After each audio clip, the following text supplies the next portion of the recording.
আসসালামু আলাইকুম everyone. So এইখানে দেখেন আমি এন্ট্রি প্লেস করছি হচ্ছে ইউএসডি বিডিটির মধ্যেই $5 করে ডাউনের ডিরেকশনে ট্রেড প্লেস করছি ৩টা।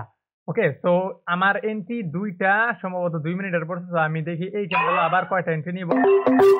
ওকে, এইখানে আমি আরো ২টা এন্ট্রি প্লেস করছি। আমি আরো কয়টা এন্ট্রি নিব $5 করে যেহেতু। ওকে, $5 করে যেহেতু তাই আমি মাল্টিপল ট্রেড প্লেস করছি। ৭টা এন্ট্রি নিছি। আমি ১০টা ওকে, ১০ টা এন্ট্রি কিন্তু আমি অলরেডি মিল করছি। অর্থাৎ এখানে আমার $৫০ এন্ট্রি অলরেডি চলতেছে। তো ক্যান্ডেলটা আমি বলতে পারি যত যাই করুক না কেন, ক্যান্ডেলের টার্গেট হচ্ছে এই যে একটা প্রিভিয়াস লেভেল আমি যদি দেখাই ১ মিনিট।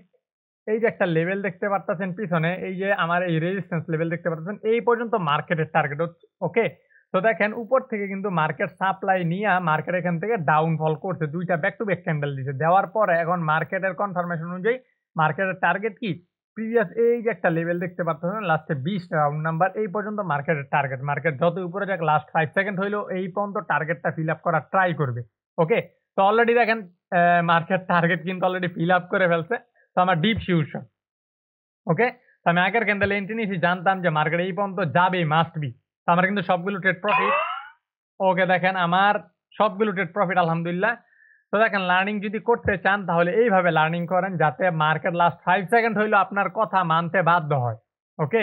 তো সবাই ভালো থাকবেন। Bye, bye, take care. আল্লাহ হাফেজ।